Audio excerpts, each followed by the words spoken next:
Hello. Hello sir, మాట్లా నమస్తే. నమస్తే. మాట్లాడండి.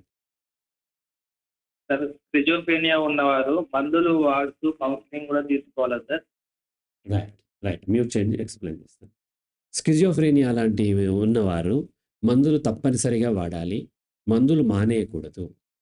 అవసరమైన సపోర్టింగ్ కౌన్సెలింగే. కౌన్సెలింగ్‌తోని స్కిజోఫ్రెనియా తగ్గటం అనేది ఉండదు. మందులతో కూడా తగ్గిపోదు. మందులతో కంట్రోల్‌లో ఉంటది. అది డాక్టర్ చెప్తారు. నేను చెప్పకూడదు. డాక్టరే చెప్తారు. డాక్టర్ సరిపడా డోసేజ్ ఇస్తారు డయాగ్నోసైజ్ చేసి. వాళ్ళ హిస్టరీని బట్టి, వాళ్ళకున్న సివియారిటీని బట్టి డోసేజ్‌లు మారుస్తూ ఉంటారు. సో, డాక్టర్ చెప్పినట్టుగా మెడిసిన్ వాడుతూ, డాక్టర్ ఒకవేళ కౌన్సెలింగ్ కూడా తీసుకోండి అని చెప్తే సపోర్ట్ మాత్రమే అది. ఇప్పుడు ఓసీడీ ఉన్న వాళ్ళకి మెడిసిన్ వాడుతూ కౌన్సెలింగ్ తీసుకొని తర్వాత మెడిసిన్ రెడ్యూస్ చేస్తాం. That is different. Doctor reduce చేస్తారు. అలా స్కిజోఫ్రెనియాతో సాధ్యపడదు. స్కిజోఫ్రెనియా ఉన్నవాళ్ళు మందులు వాడుతూ కౌన్సెలింగ్ కూడా తీసుకోవచ్చు. తీసుకున్నంత మాత్రాన మందులు మానేయటానికి కోసమని మీరు కౌన్సెలింగ్ తీసుకుంటే ఎవరైనా చెప్పినా అది పచ్చి అబద్ధము.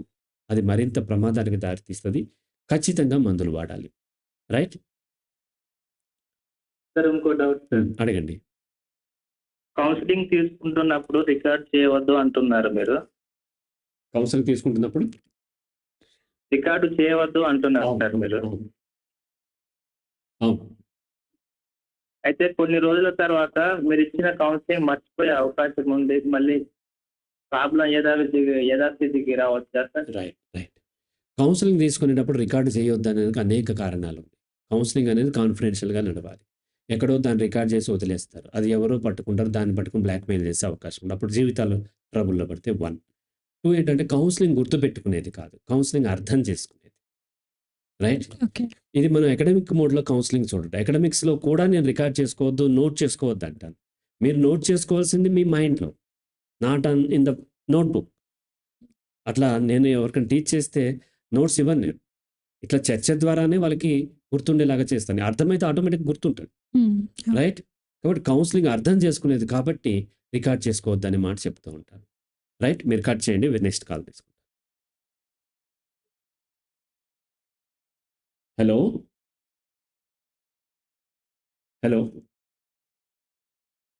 మీ వాయిస్ రావట్లేదు. రైట్. సో, కొన్నిటికి మెడిసిన్ అవసరం లేవు. అవి కేవలం వాళ్ళ మానసికంగా ఉన్నటువంటి చిన్నపాటి ఇబ్బందుల వలన బాడీలో మొన్న ఆమె ఏం చెప్పింది మన వాసవి గారు, వాళ్ళ చుట్టాల అమ్మాయికి ఒక అమ్మాయి అంటే చాలా కోపం.